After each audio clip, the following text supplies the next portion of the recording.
Hello, today I'm going to go through printing this kitchen lithograph.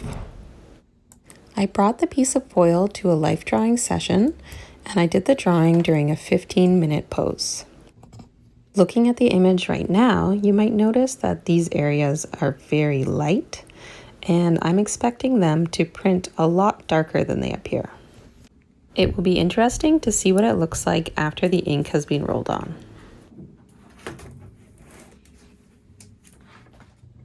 The ink I'm using is Daniel Smith Classic Lithographic Black. I learned to open stubborn ink cans on the side of a press, but unfortunately I don't have one of those available, so I'm using my spatula to slowly get the lid to come off. Success! The reason I'm using this ink is because it is pretty much the way I want it right out of the can. It's stiff, but not so stiff that I'll have any trouble rolling it out. Unfortunately, this ink is no longer available. So when I run out of it, I will most likely be using Graphic Chemicals Sennefelder Crayon Black mixed with a looser ink. Even though I said it's good right out of the can, that doesn't mean you can just take it out and roll straight away. Any of these stiff litho inks is going to require manipulation with the spatula to loosen it up before rolling.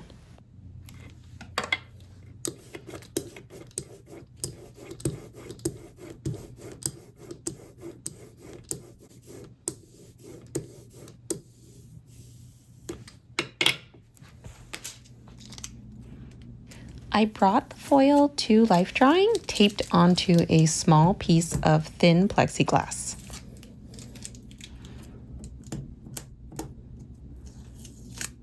So before printing, I'm going to transfer it to a larger, thicker piece of plexi.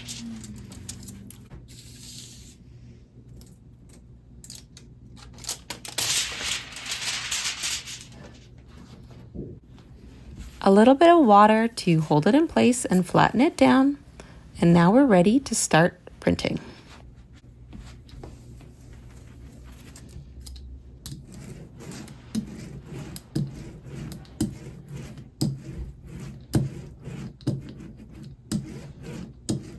You can already see what I meant by the shadows becoming a lot darker.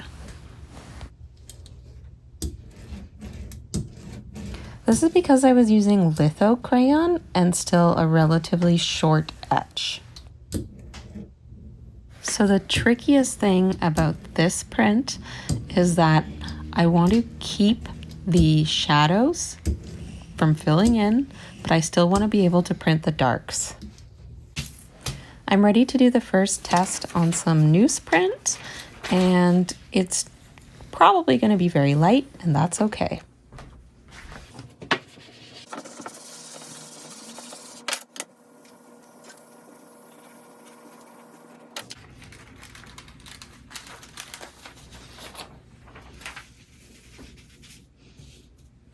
Light, yes, but as I said, I'm trying to keep all the details in the shadows, so building it up slowly is going to be my friend.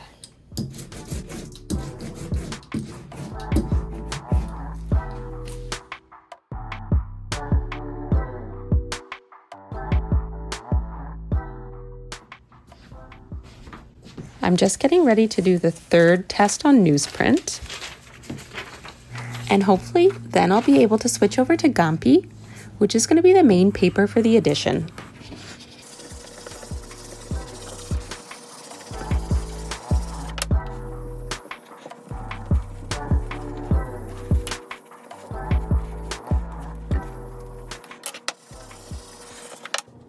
If it seems like there was a lot of pressing there, there was. The reason is because I'm using a stiffer ink, it's harder to get the darks to print dark. So I need to build up the ink, but also I need to use more pressure. Using looser ink would also be an option if it were a simpler image where I weren't so worried about details filling in.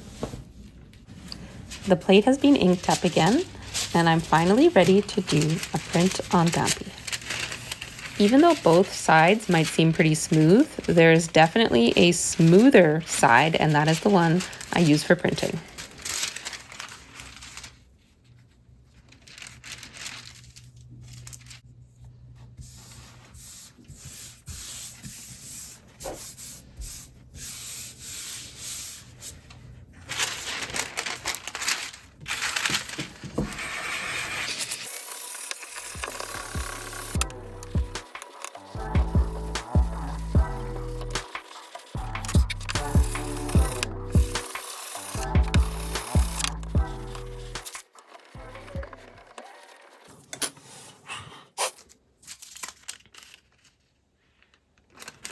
Here's the reveal.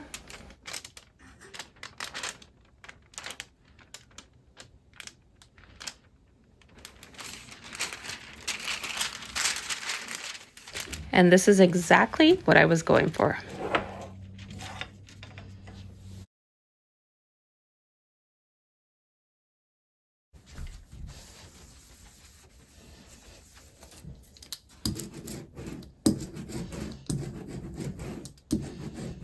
Now the trick is to ink it up again, hopefully with the same amount of ink, print with the same amount of pressure, and get more of these beautiful prints.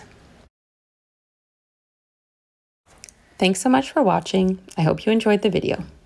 See you next time.